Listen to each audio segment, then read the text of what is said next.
Bismillahirrahmanirrahim. Assalamualaikum. So, hari ini kita akan masuk tajuk perwakilan data tingkatan 1 bab 2. Okey, sebelum kita teruskan, kita akan lihat kepada standard pembelajaran.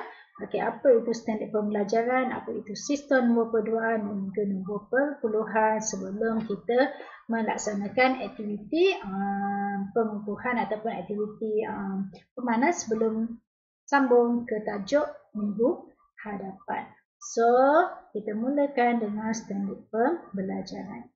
Okey, jadi untuk tajuk hari ini, okey, pengenalan kepada sistem nombor perduaan. Okey, di akhir pembelajaran, okey, murid boleh mengenal pasti nombor perduaan dan nombor perpuluhan. Kalau cikgu minta anda untuk kenal pasti yang mana satu nombor perduaan dan yang mana satu nombor perpuluhan, laju je angkat tangan. Okey, jelaskan cikgu nombor perduaan yang ini, cikgu nombor perpuluhan yang ini. Okey, itu yang pertama. So, kita teruskan kepada pengenalan kita. Okey, apa itu sistem nombor perduaan yang ini? Okey, sistem nombor perduaan. Biasanya, okey, kita lihat sebelum kita mulakan, kita lihat dari segi istilah ataupun dari segi mekanikal dia, mekanik dia. Okey, dalam komputer, dalam elektrik, syarat elektrik, akan ada wujud keadaan off dan on. Okey, kita nak hidupkan lampu, kita nak nyala lampu, kita akan on switch.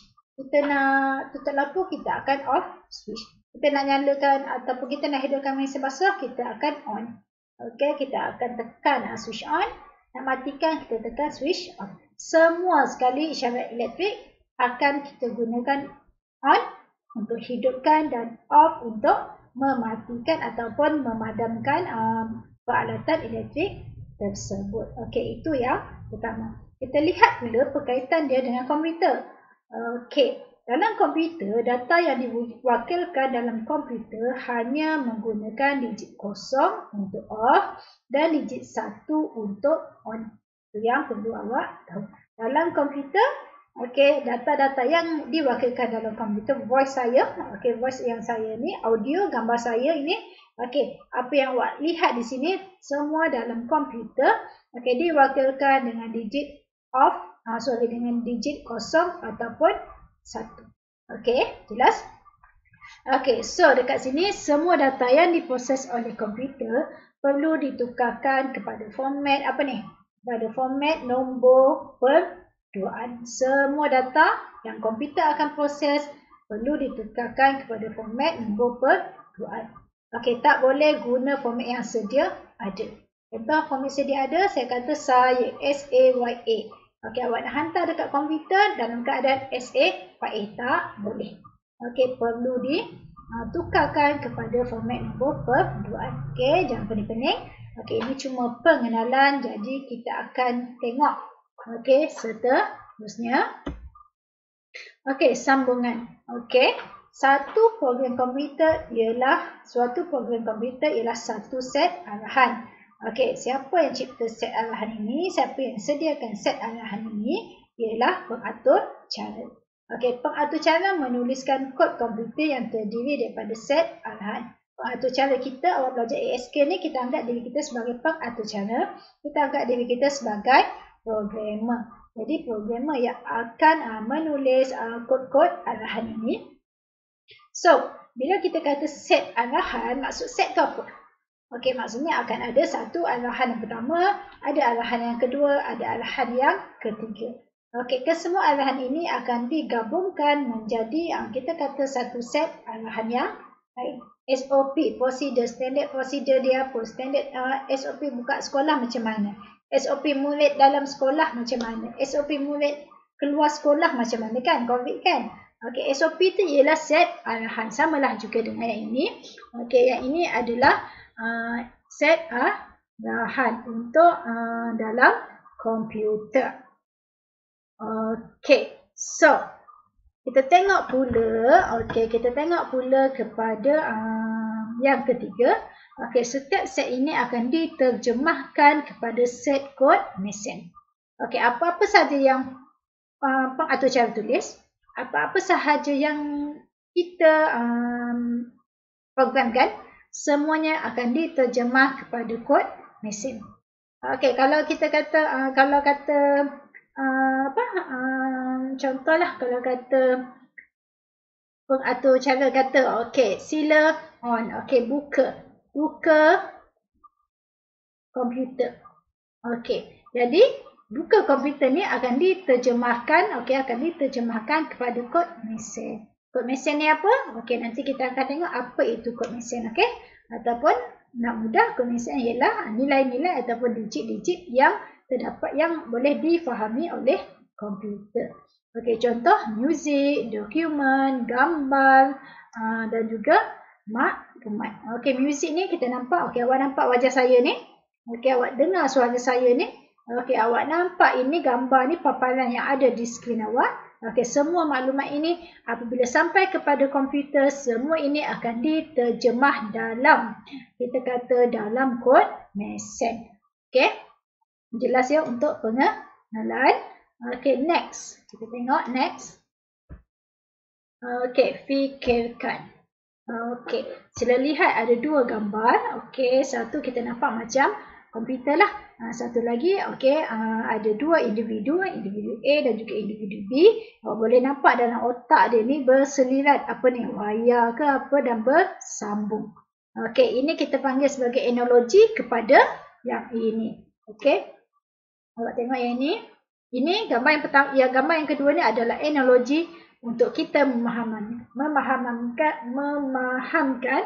okey, untuk apa ni? Untuk unit prosesan. So saya akan mulakan di bawah. Okey, individu A, katakan ini adalah individu A dan ini adalah individu B. Okey, ini daripada mana? Ini adalah daripada Jepun. Okey, ini adalah daripada Malaysia. Okey, saya suka ambil contoh Jepun sebab saya tahu, okey, semua tahu Jepun adalah satu, kita kata satu rakyat atau satu negara yang sangat mengagungkan bahasa kebangsaan mereka. Okey, bahasa Jepun boleh dikatakan digunakan dalam aktiviti seharian, sama ada international ataupun kebiasaannya lah. Okey, jadi kalau bahasa Jepun, okey, individu A cakap bahasa Jepun kepada individu B. Individu B hanya faham cakap bahasa Melayu ataupun apa? Hanya faham cakap bahasa Melayu ataupun bahasa Inggeris. Yang individu Jepun hanya faham cakap bahasa Jepun sahaja. Jadi boleh tak maklumat ini sampai ke sini? Tak boleh. Ataupun kita kata macam ayam bercakap dengan itik, tak faham. Okey, kita tak boleh nak proses maklumat tersebut. Jadinya, okey, kau tengok aku tengok dia kan. Jadi macam mana kita nak faham? Tak boleh. Okey, jadi cara dia yang pertama, okey, sama ada kita gunakan apa? Kita akan memerlukan satu pihak ataupun individu yang boleh menjadi penterjemah kita. Okey, jadi sama juga dalam komputer. Dalam komputer perlu ada penterjemah.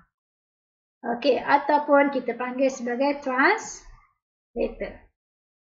Okay, supaya apabila Jepun bercakap bahasa Jepun, okay, individu yang ini, okay, dia boleh terjemahkan dan dia sampaikan kepada orang Malaysia. Inilah, okay, kepada kita. Dan bila kita nak sampaikan sesuatu kepada kawan kita yang daripada Jepun ni, kita akan cakap dengan dia dan individu ini akan translate, okay, dia akan terjemahkan apa yang disampaikan. So, komunikasi itu akan berlaku. Tiada lagi lah kita kata kecelaruan apalah yang dia cakap tak faham kan. Okey, itu yang pertama. Ataupun kalau awak tengok TV1, okey, berita, siaran berita RTM. Okey, berita menyampaikan maklumat, akan ada satu sudut macam saya ni. Okey, satu sudut di hujung televisyen. Okey, akan ada apa? Juruk alih bahasa isyarat. Dia akan menyampaikan maklumat untuk difahamkan ataupun untuk supaya individu-individu yang tidak dapat mendengar, okey, dapat memahami, dapat mengetahui apa berita yang ingin disampaikan. Okey, ini adalah analogi dia. Okey, kita tengok pula kepada paparan yang ini, gambar atas. Okey, ini adalah tertikus ataupun mouse. Ini papan kekunci ataupun keyboard. Ini adalah kamera. Okey, kalau dalam perkakasan komputer ini kita panggil sebagai input device. Okey, ini semua ialah input device. Input device ialah alatan ataupun peralatan yang tujuan dia untuk memasukkan input. Okey, kalau desktop kita, okey, monitor kita itu ialah output device. Okey, input device, apa yang kita masukkan, dia akan melalui unit pemprosesan. Unit pemprosesan ini akan mengeluarkan maklumat, okey, kepada kita. Okey, untuk disampaikan kepada kita. Tapi malangnya, okey, kalau saya tekan keyboard S, okey, saya tekan dekat keyboard saya tekan S. Okey, unit pemprosesan ni komputer dia tak faham pun S ni apa. Sebab kita belajar tadi, komputer hanya faham angka ataupun digit 0 dan juga 1 sahaja. Okey, S ni dia tak faham apa itu S. Jadi, sebab itulah kita perlu ada satu bahasa penterjemah. Okey, penterjemah unit pemprosesan yang boleh menterjemah huruf S ni kepada satu nilai digit yang bermakna dan dapat difahami oleh komputer kita. So, dalam masa yang sama, okey, ni S kan? Okey, S, saya tekan keyboard. Okey, saya tekan S. Okey, saya nak pergi kepada monitor. Okey, ini monitor. Okey, keyboard. Kena lukislah keyboard dia. Okey, ini keyboard. Kemudian saya nak paparkan dekat monitor saya. Okey, monitor kita yang ini. Okey, S. Saya tekan keyboard, mesti saya nak S kat sini kan? Okey, kita tahu komputer tak faham. Okey, jadi bila saya tekan S dekat sini, okey, dalam masa yang sama, okey, bila saya tekan S tu je, awak tekan S je, dalam masa yang sama S ni akan ditukarkan, okey, unit pemprosesan akan buat kerja dia, akan tukarkan kepada nilai, kita kata digit 0, 1 yang bermakna. Okey, nanti awak akan belajar kod ASCII number. Okey, S ni apa nilai dia, dan dalam masa yang sama dia akan tukarkan, okey, yang ini, supaya komputer faham dan komputer boleh display pada monitor, ini adalah S. Okey. Komputer tak akan boleh buat, okey, dalam masa yang sama komputer tak boleh, kalau tak ada nilai yang ini, paparan tu tak akan keluar. Awak ambil gambar ke, awak menarik TikTok, buat video dan sebagainya, awak save, itu semua akan ditukarkan kepada kod nombor pertuaan sebelum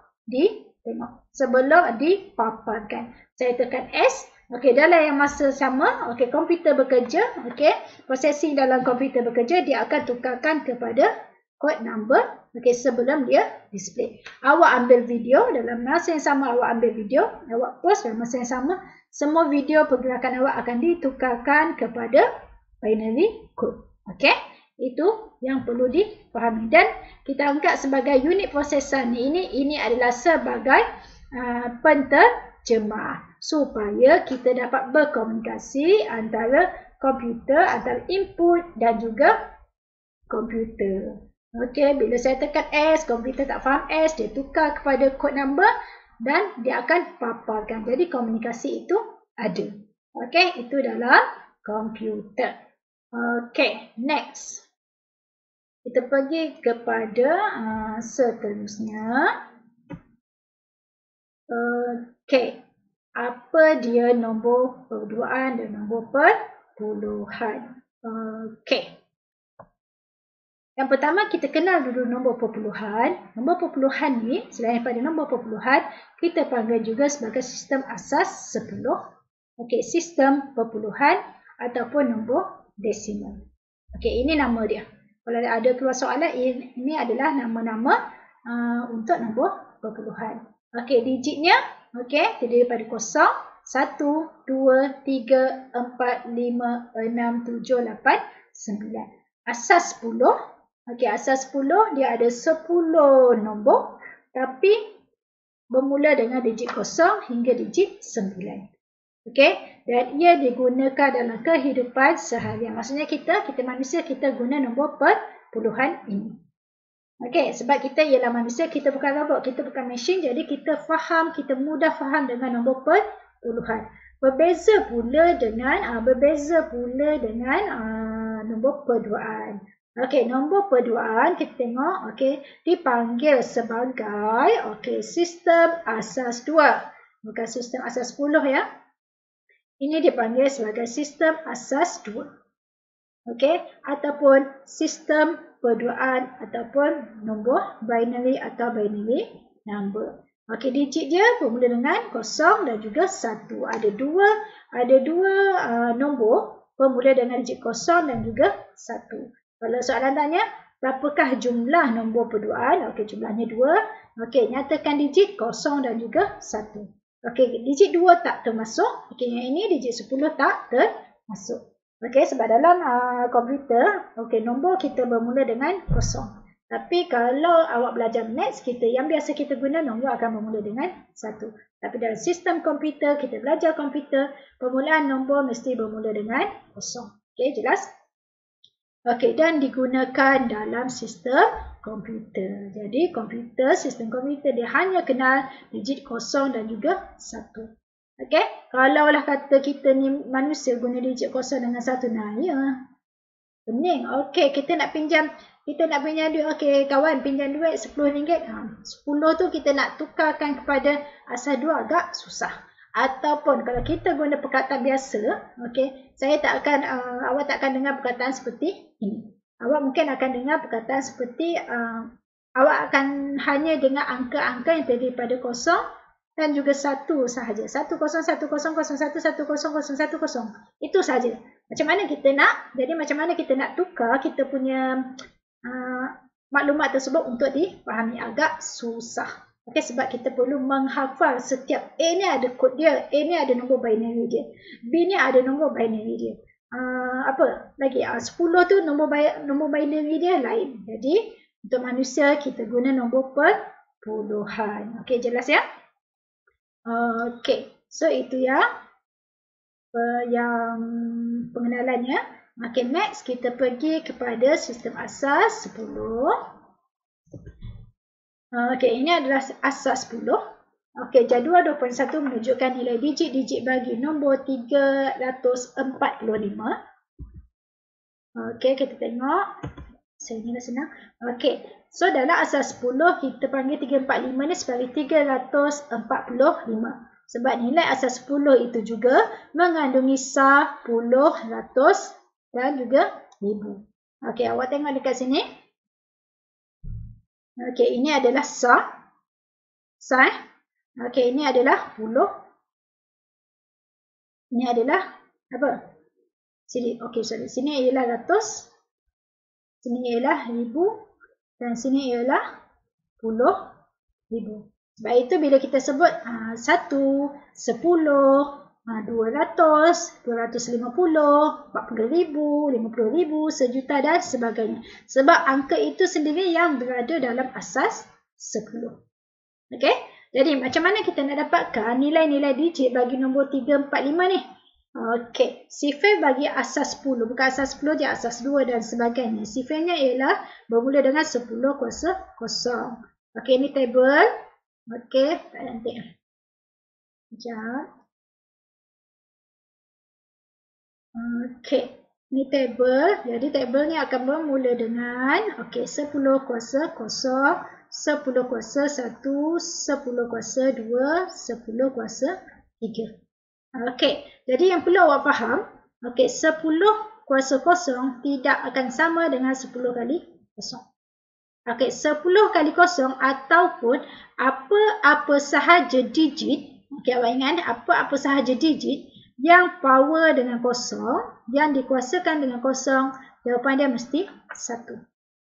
Okey, kalau awak tekan kalkulator saintifik awak pun, jawapan dia 1, berbeza dengan 0. Kalau yang ini kita kalikan dengan 0, jawapan dia akan 0. Tetapi untuk power, kuasa, apa-apa sahaja yang dikuasakan dengan 0, jawapan dia akan 1. Okey? So, yang kedua ialah 10 kuasa 1 sama dengan 10. Okey? Yang kedua ialah 10 kuasa 2. 10 kuasa 2 ialah 10 kali 10. 10 kuasa 3 sama dengan 10 kali 10 kali 10. Maksudnya dia didarabkan dengan 3 kali nombor dia sendiri. Okey, kalau 10 kali 3, Ini je 10 kali 3. Jadi 10 kali 3 tak sama dengan 10 kuasa 3. Untuk kuasa ni ialah proses pendalapan dengan diri dia sekali. Dengan diri dia. Okey, mengikut, kita kata mengikut bilangan power. Bilangan kuasa. Kalau 10 kuasa 3 dia akan kalikan diri dia dengan diri dia tu sebanyak 3 kali. Yang ini. Okey. So 345. Bila nak tulis 345 nanti, okey, awak mesti mulakan dengan belakang. Kena tulis dulu 5, okey, 4, 3. Untuk apa? Untuk mengelakkan kesilapan berlaku. Okey, nanti awak akan tengoklah, kita akan go through kenapa perlu tulis bermula daripada belakang.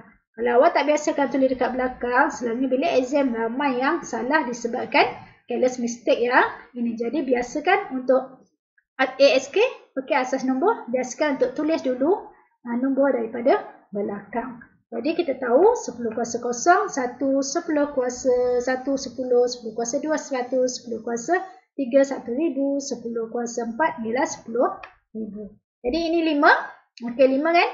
Okey 5 kita kalikan dengan yang ini dapat 5. 4 kalikan dengan 10 dapat 40, 3 kalikan 10 dapat 300. Jadi total yang ini 300 tambah 40 tambah 5 kita tambahkan.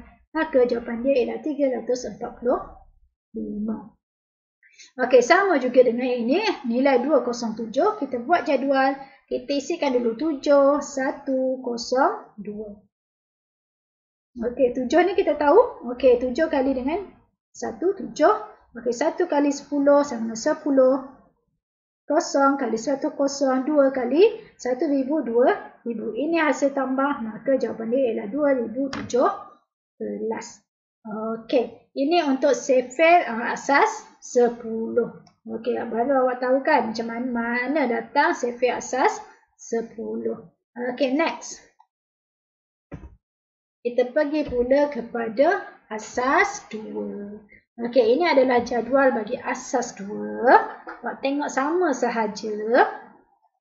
Okey, asas 2 dia bermula dengan 2 kuasa 0, 2 kuasa 1, 2 kuasa 2, 2 kuasa 3, 2 kuasa 4 dan seterusnya. Jadi bila 2 kuasa 0, jawapan dia ialah 1. 2 kuasa 1, jawapan dia ialah 2. 2 kuasa 2, jawapan dia ialah 3. 2 kuasa 3, 8. 2 kuasa 4, 16. Jadi, 2 kuasa 2 ni sama dengan 2 kali 2. 2 kuasa 3 sama dengan 2 kali 2 kali 2. Ni kuasa 3. Okey, maksudnya yang kuasa 3 ada 3 kali. Nombor 2 kita darabkan.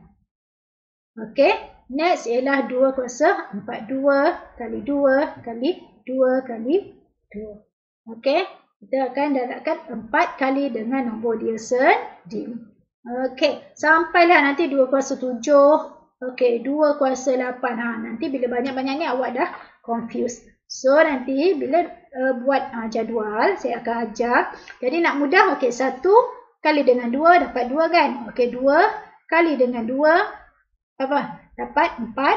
4 kali 2 dapat 8. 8 kali 2 dapat 16. Ini teknik dia. Okey, so nilai dia ialah 1011. Awak nak dapatkan nilai 1011, kita tulis dahulu daripada belakang. Ini 1101. Okey. Jadi 1 ni kita akan naik di atas. 1 kali 1, 1 kali 2. Okey, 1 kali 0 kali 4, 1 kali 8. Tak nampak? Saya tutup dulu. Okey, kita akan tengok di sini. Ni 1 ni akan kali dengan ini, 1 ni kali dengan ini, 1 ni kali dengan ini. Okey, so 1 kali 1 sama 1, 1 kali 2 sama dengan 2, 0 kali 4 sama 0, 1 kali 8 sama dengan 8. Jadi bila kita total upkan dia, 8 tambah 0, okey 8 ni tambah 0, tambah 2, tambah 1, hasilnya ialah 11. Jadi 1011 asas 2 sama dengan 11 asas 10. Okey, jadi lagi satu kena ingat dalam asas 2 kita perlu tulis subscript. Ini nama dia subscript. Okey, subscript 2. Ya, ini subskrip 10 untuk membezakan kedua-dua nombor ini. Dan asas 2 kita tak sebut 1011. Tidak. Kita hanya sebut 1011 asas 2 sama dengan 11 asas 10. Jangan sebut 1011. Salah. Okey. Kena sebut 1011 asas 2 sama dengan 11 asas 10. Okey. Jadi itu pengenalan untuk hari ini. Sebelum kita buat aktiviti penukaran nombor perduaan kepada perpuluhan dan sebaliknya. Okey. So, kita tengok yang terakhir, uji minda anda. Okey, aktiviti berfikir 1.2. Pengiraan dengan penggunaan nyalaan mentol. Jadual di bawah menunjukkan susunan 3 mentol pada nilai tempat nombor perduaan. Ini adalah tempat nombor perduaan. Okey, mentol menyala mewakili 1 dan mentol tidak menyala mewakili 2. Kita ingat tadi yang ini 4, 2, 1 ni. 1 ni sama dengan 2 kuasa 0. 2 ni sama dengan 2 kuasa 1. 4 ni sama dengan 2 kuasa 2. Jadi dia kata teliti jadual berikut dan berikan nilai dalam perpuluhan untuk setiap baris. Okey, kalau nilai perduaan, okey, kita akan tulis ini sebagai 0, 0, 1 ataupun 0, 0, 1. Ini adalah nilai perduaan. Nilai perpuluhan kita tengok yang on. On ni berapa? Nilai dia 1. So ini adalah 1. Okey, next. Okey, yang ini nilai perduaan. Okey, off. Kosong ni sebagai off. Okey, lampu menyala, on. Lampu tutup, off. 0, 1, 0. So, kita tengok kat sini. Oh, 2 kuasa 1 nilai dia ialah 2. Yang ini pula, okey, nilai dia off, on, on. So, ini on dan ini on kita perlu tambahkan. Kita perlu tambahkan jadi 2 tambah 1 sama dengan 3.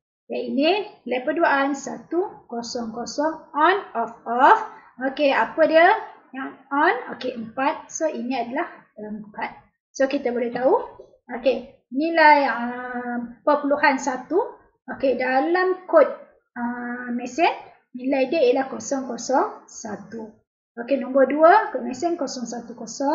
Nombor 3, kod mesin ialah 011. Nombor 4, kod mesin ialah 100. Okey. Ini adalah untuk aktiviti berfikir 2.2. So, next. Kita tengok pula aktiviti 2.2. Okey, bina sebuah poster tarikh perduaan. Poster direka bentuk perlu dapat memaparkan tarikh dalam hari, bulan dan tahun mengikut format. Okey. Ini. Kita masukkan contoh input. Okey. Saya ambil 23. 08. Katakan lahir pada 23 Ogos tahun 2018. So, kita tengok 23. Kita check 23. Okey, mana 2? Okey, ini adalah 2. So, kita boleh on pada garis 2 sini. Okey, kita boleh on. Kita tengok, okey, 2. Maksudnya 2 ni on. Okey, yang lain semua off. Off kita tak perlu nyalakan. Kemudian 3. Okey, apa yang kat sini? Apa yang hasil tambah? Okey, kod perduaan yang boleh menghasilkan 3. Okey, so ini buttonnya ini kita perlu on. 2 tambah 1 kita perlu on. Okey, kemudian off. Ini off, so tak perlu apa-apa. Kemudian 8. Mana akan menyebarkan hasil 8? Oh, di sini. So, kita on. Okey, kemudian 2. Ini 2 kita on dekat sini, yang lain semua kita off. Ini semua kita off, yang ini 1, ini on. Okey, 8 kita on di sini. Okey, ini contoh tarikh lahir pada 23 Ogos 2018. So, masing-masing awak ada tarikh lahir sendiri. Cuba bina poster hari lahir anda. Okey, secara individu buat dan tengok kod kita kata awak punya poster untuk aktiviti yang ini. So, habis untuk hari ini. Jadi, minggu depan kita jumpa lagi pada tajuk yang akan datang. Okey, iaitu penukaran nombor perduaan kepada perpuluhan. Okey, itu sahaja. Sekian. Assalamualaikum.